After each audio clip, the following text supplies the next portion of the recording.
एक दुर्गुण दूसरे दुर्गुण को आकर्षित कर लेता है। यदि आप शराब पीते हैं, धीरे धीरे आप मांस खाना भी शुरू कर देंगे। और यदि आप फिल्म देखते हैं तो धीरे धीरे आपके द्वारा कुछ पाप कृत्य भी होना शुरू हो सकते हैं। क्योंकि मनुष्य एकदम बिगड़ता नहीं है, एकदम सुधरता नहीं है। बिगड़ने में भी धीरे धीरे टाइम लगता है और सुधरने में तो डबल टाइम लग जाता है।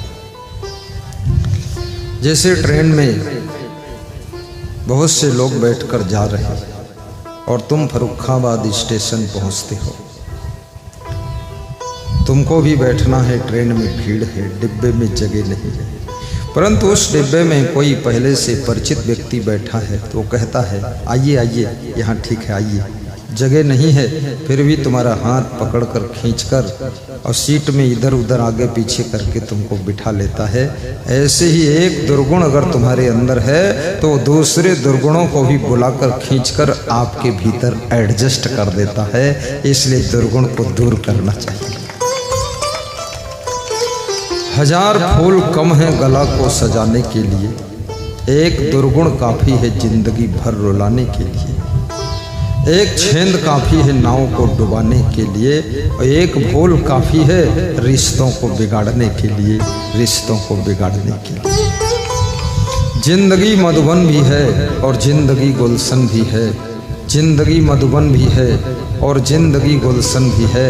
चूक जाओगे अगर तो जिंदगी दुश्मन भी है, जिंदगी दुश्मन भी है। कितने लोग अपनी जिंदगी से ही परेशान हैं, अपनी जिंदगी से ही दुखी हैं, स्वयं से ही बहुत दुखी हैं, स्वयं के शरीर से दुखी हैं, स्वयं के मन से दुखी हैं, स्वयं के कर्मों से दुखी हैं, स्वयं की आदतों से दुखी हैं, स्वयं के दुर्गुणों से दुखी हैं।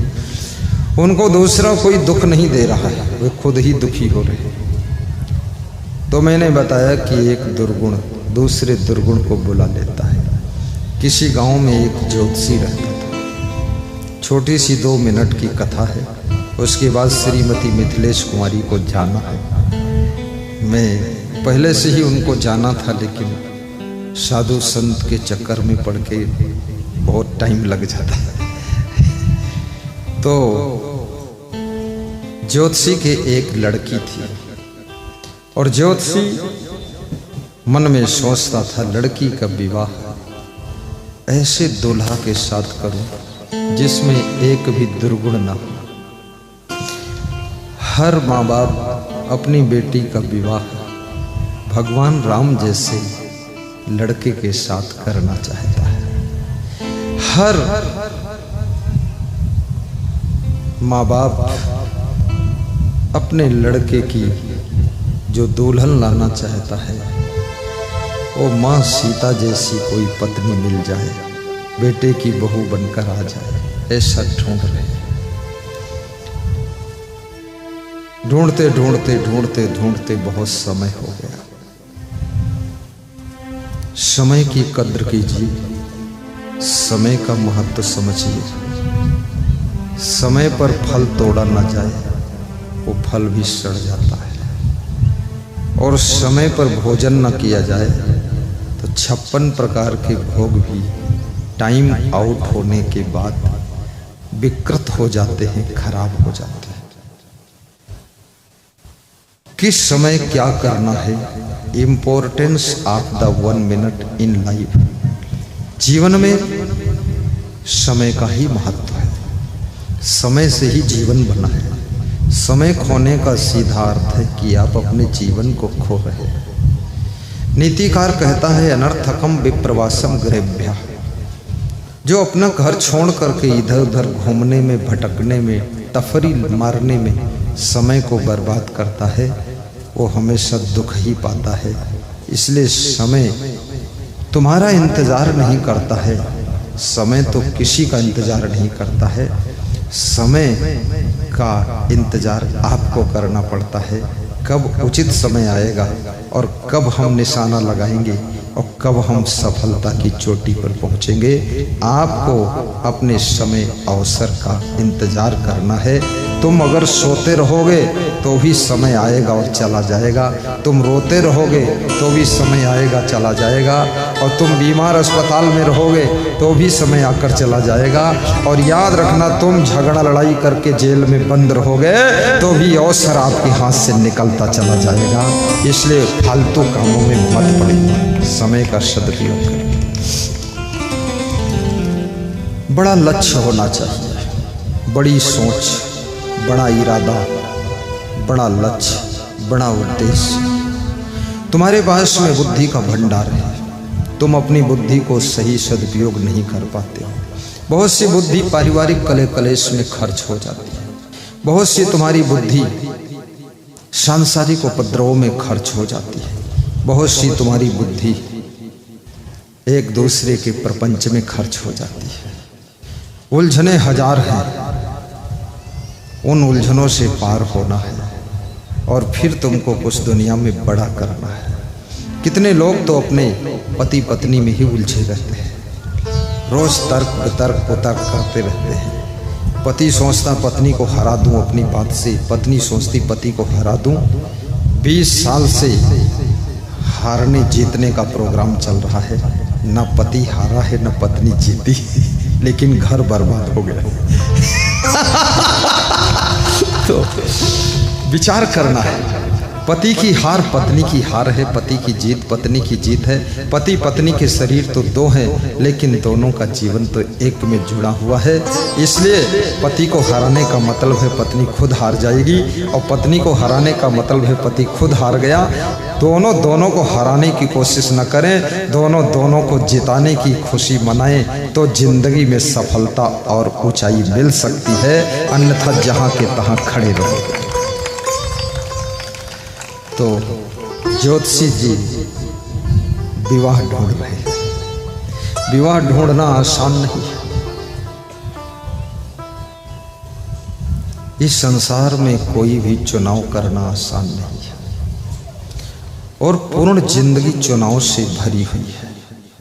यहाँ चुनाव ही चुनाव है, पति का चुनाव, पत्नी का चुनाव, बहू का चुनाव, विधायक का चुनाव, जिला पंचायत सदस्य का चुनाव, सांसद का चुनाव, पीएम सीएम का चुनाव, गुरु का चुनाव करना है। और ज़्यादातर लोग चुनाव में चूक जाते हैं। गुरु बनाने के बाद कितने लोग पछताते हैं कि गुरु तो बना लिया, लेकिन हमारे गुरु को ज्ञान नहीं है कुछ। कभी कभी लोग कहते हैं हमारे गुरु तो तम्बाकू खाते हैं। बढ़िया है, तम्बाकू खाते हैं, फल नहीं खाते हैं। 10 रुपये तम्बाकू दे दो, गुरुजी खुश हो जाएंगे। कितने लोग पछताते हैं, अरे लड़की की शादी किया मैंने, लेकिन दामाद दारू बहुत पिए थे, अरे रात दिन दारू में डूबा रहा था, गुरुजी क्या करें। ये सब पहले से जानकारी हो। जिस गांव में विवाह करना है उस गांव में दूसरों के घर भी थोड़ा रहो। जिसके घर विवाह करना हुए लोग तुम्हें सत्य नहीं बता सकते, दूसरे लोग सत्य बताएंगे। और सेकंड पर्सन थर्ड पर्सन को भेज करके इंक्वायरी कराइए कि बेटा कैसा है। याद रखना, भक्ति से भरा हुआ घर हो, धर्म से रंगा हुआ परिवार हो, संस्कार से विभूषित सास ससुर का जीवन हो, ऐसे घर में अगर आपकी बेटी जाएगी तो बेटी वहाँ रानी बनकर रहेगी, हैरानी बनकर नहीं रहेगी। और बेटी की जिंदगी सुखद रहेगी, और जहाँ वो रहेगी वो ससुराल भी सुखद हो जाएगी।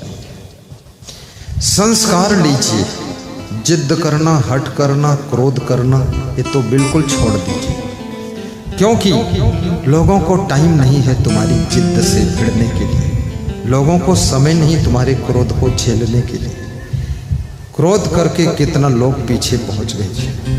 जिन्होंने राजनीति के क्षेत्र में क्रोध किया वो पार्टी से बाहर हो गए, और जिन्होंने और ज़्यादा क्रोध किया पूरी राजनीति से बाहर हो गए, और जिन्होंने घर में क्रोध किया वो घर से अलग हो गए, और जिन्होंने संत बनकर भी क्रोध किया वो आश्रम से अलग हो गए, और जिन्होंने गुरु से क्रोध किया वो भक्ति से भी अलग हो गए। याद रखना हमारा सबसे बड़ा शत्रु है और ये क्रोध सबके अंदर बैठा रहता है। जहाँ विरोध होता है वहाँ क्रोध प्रकट हो जाता है, जहाँ बोध होता है वहाँ क्रोध शांत हो जाता है और प्रेम की धारा फूट पड़ती है, प्रेम की धारा फूट पड़ती है, आत्म बोध प्राप्त करती है। तो ज्योतिषी जी विवाह ढूंढ रहे थे। ढूंढते ढूंढते बेटी की उम्र 29 साल की हो गई। 29 साल में बेटी 4-5 बच्चों की मां बन सकती है। अगर 35 साल में विवाह करोगे तो फिर 30 साल तक बच्चों को केयर करोगे, तब तक उम्र तुम्हारी 65 साल हो जाती है। और 55 साल के बाद शरीर डाउन होना शुरू हो जाता है, सबका शरीर उतरता है। 50 साल तक जवानी में चढ़ता है, फिर उतार शुरू हो जाता है। बलवान से बलवान लोग भी 60 साल की उम्र में थोड़ा धीरे धीरे चलने लग जाते हैं।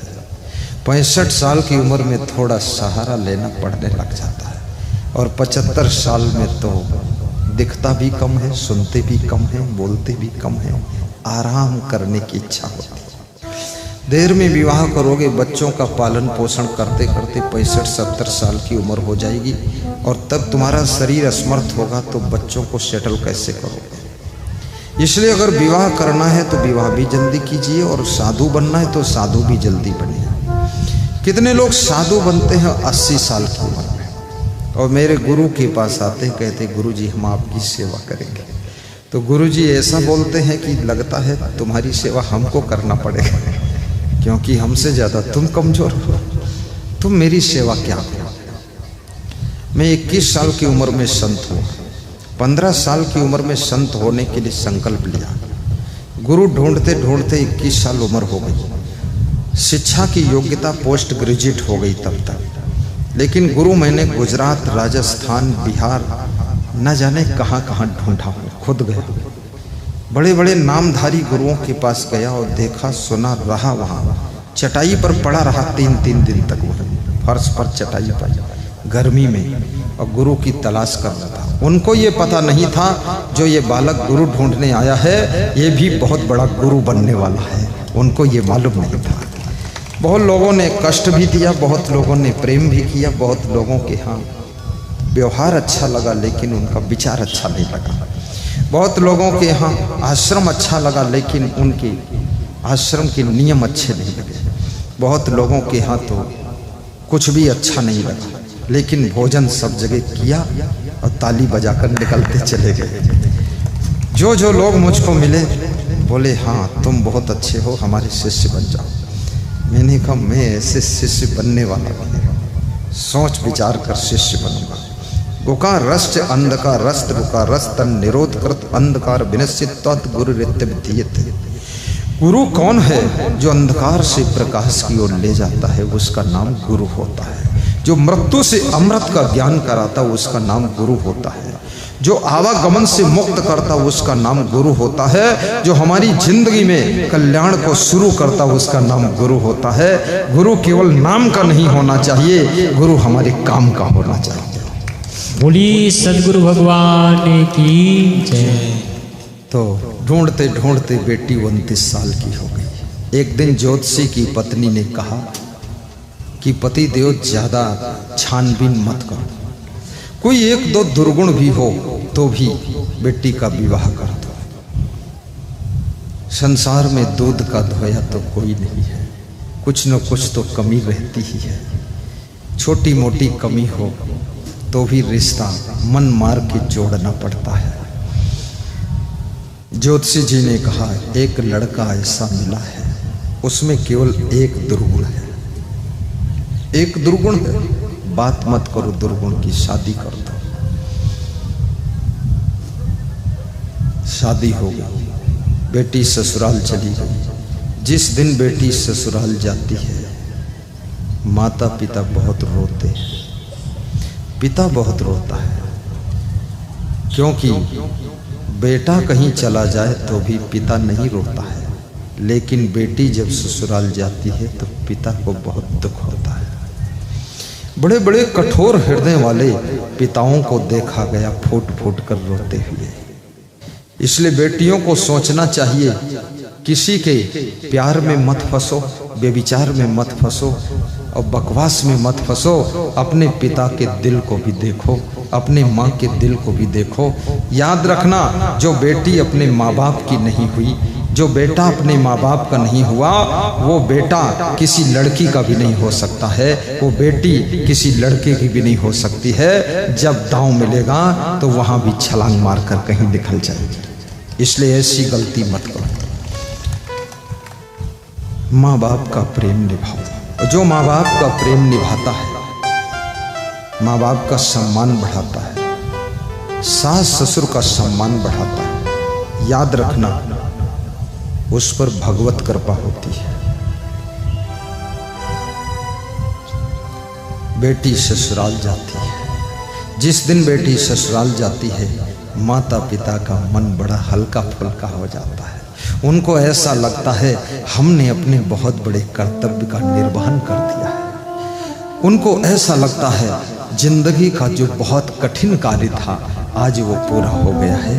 आज हम अपने धर्म को निभाकर निवृत्त हो चुके हैं। इसलिए बेटियों को ससुराल में जाकर के सेटल भी होना चाहिए। याद रखना, थोड़ा बहुत डिस्टर्ब तो सब जगह रहता ही है। गम खाना भी सीखो, सहनशीलता भी सीखो, विनम्रता भी सीखो और छोटी बनकर के रहना भी सीखो। नानक नन्हे होए रहो, जैसे नन्ही दूब सभी घास जर जात है, दूब खूब की खूब, दूब खूब की खूब। छोटी बन करके रह लो। एक दिन तुम खुद माँ बनोगी, एक दिन तुम खुद सासू बनोगी, एक दिन तुम भी दादी बनोगी, एक दिन उस घर की तुम मालिक बनोगी। घबराओ मत, सासू का रिटायरमेंट चल रहा है और तुम्हारी ज्वाइनिंग चल रही है। सरकार बदलने वाली है, अब भाजपा सरकार तुम्हारी आने वाली है। थोड़ा इंतजार कीजिए, सब बन जाएगा। घबराया मत करो। सासों के साथ में बहू की शोभा है, माँ बाप के साथ में बेटे बहू की शोभा है। अपने घर में हंसता हुआ परिवार हो, मुस्कुराती हुई स्त्रियां हो, खिलखिलाते हुए बच्चे हो, चमकता हुआ घर हो, दंदनाती हुई कार हो और सबके भीतर दिव्य संस्कार हो, तो वहीं पर सबका सुखी संसार होता है, सुखी संसार होता है। उन्नति भी करो, धनवान भी बनो। बेटी ससुराल गई, कुछ दिन के बाद वापस आई। माँ ने कहा आज मेरी बेटी मेरे पास सोएगी। माँ ने रात में पूछा, बेटी दामाद में एक दुर्गुण था, वो कौन सा दुर्गुण है? माँ के अंदर वो बात याद थी कि मेरे पति ज्योतिषी ने बताया था कि दामाद में एक दुर्गुण है, तो आज पूछ लेती हूँ दामाद में कौन सा दुर्गुण है, क्योंकि अब तो शादी हो ही गई, लेकिन जानने की जिज्ञासा अभी भी है कि दामाद में क्या दुर्गुण है। बेटी ने कहा, माँ जिनको दामाद बना लिया और जिनको मैंने अपना पति मान लिया, अब तो दुर्गुण की बात ही मत करो, अब जो है सो ठीक है। बोले बताना पड़ेगा क्या दुर्गुण है, मुझसे क्यों छिपाना है? बेटी ने कहा और कोई दुर्गुण नहीं है, कभी कभी वो प्याज खाते हैं। प्याज खाते हैं, ब्राह्मण होकर प्याज खाते हैं। बोले ब्राह्मण है लेकिन प्याज खा लेते हैं। बात ब्राह्मण क्षत्रिय वैश्य की नहीं है, बात हिंदू मुस्लिम की नहीं है, बात व्यक्तिगत आदत और संस्कार की है। वो ये मत समझे कि ब्राह्मण को प्याज नहीं खाना चाहिए और बाकी सबको पूरा 10-10 किलो प्याज खाना चाहिए। सभी मनुष्य हैं, सबके लिए नियम है, लेकिन प्याज खाना कोई पाप नहीं है। लेकिन प्याज क्यों नहीं खाना चाहिए, ये ऋषि मुनियों से पूछ लेना, हमारे पास टाइम नहीं है। प्याज उन्मादी होता है, प्रमादी होता है, प्याज उत्तेजक होता है, इसलिए प्याज के लिए मना किया जाता है। जो साधना करने वाले लोग वो प्याज नहीं खाते। तो अच्छा बेटी ये बताओ, कभी कभी दामाद प्याज खाता है तो कभी कभी आखिर कब खाता है? अरे माँ मत पूछो कभी कभी खाते, बता दिया ना मैंने। मैं एक गांव में गया था तो लोगों ने बताया कि ये व्यक्ति दारू पीता है। तो मैंने कहा कभी कभी पीते हो क्या? तो दूसरा व्यक्ति बोला कभी कभी वाला ये नहीं, ये अभी अभी वाला है, रोज पीता है। गुरु के चरणों में शराब की आदत भी दान कर दो, गुरु के चरणों में क्रोध की आदत को भी दान कर दो। धन दान के साथ साथ अपने दुर्गुण भी दान करना चाहिए। याद रखना, अन्न दान के साथ साथ अपनी कोई आदत भी दान कर देना चाहिए, क्योंकि जब तुम अपने दुर्गुण दान करते हो बस वहीं से तुम्हारे दुख दूर होना शुरू हो जाते हैं। धन दान करने से धन का शुद्धिकरण होता है और दुर्गुण दान करने से दुख दूर होते हैं। आदतें गुरु के चरणों में त्याग कर देने से याद रखना जीवन में बहुत हल्का फुल्का एहसास होने लग जाता है। तो क्या हुआ, वो दामाद के बारे में बताया। बहुत छोटी सी कथा को छोटा कर देता हूँ, मेरा लंबा हो जाता है, छोटा कर देता हूँ ताकि उनको जाना है, छुट्टी कर दूंगा। तो क्या किया बताया, जब उनको मांस खाना होता है तो दारू पी लेते हैं। मांस खाते हैं? बोले रोज नहीं खाते, कभी कभी खाते। कभी कभी कब खाते? बोले जब उनको शराब पीना होता तो मांस खाते। अरे शराब पीते? कभी कभी पीते, रोज नहीं पीते। कभी कभी कब पीते हैं? बोले जब उनको जुआ खेलना होता है तो नशे में जुआ खेलते तब शराब पीते। बोले जुआ भी खेलते? नहीं, रोज नहीं खेलते, कभी कभी। कब कभी कभी? बोले जब उनकी चोरी लग जाती है तब वो जुआ खेलते। चोर भी है? बोले मैंने कहा था पूछो मत, अब सब लीप पोत के बराबर करो। एक दुर्गुण तुम्हारे भीतर कितने दुर्गुण ला सकता है। बस कहानी से यही समझता है, बात ज्योतिषी की नहीं है, बात आपकी है, बात सभी की है। एक आदत दूसरी आदत से रिश्ता जोड़ देती है। एक बुराई दूसरी बुराई में तुमको आकर्षित कर देती है। एक गलती तुमसे दूसरी गलती कराने के लिए तुम्हें धक्का दे देती है। इसलिए जितनी ज्यादा गलतियां तुम करोगे उतना ज्यादा तुम्हारा मनोबल कमजोर होता चला जाएगा। और गलतियों को दोहराने की आदत को छोड़िए। एक बार गलती हो गई, उसे भूल कर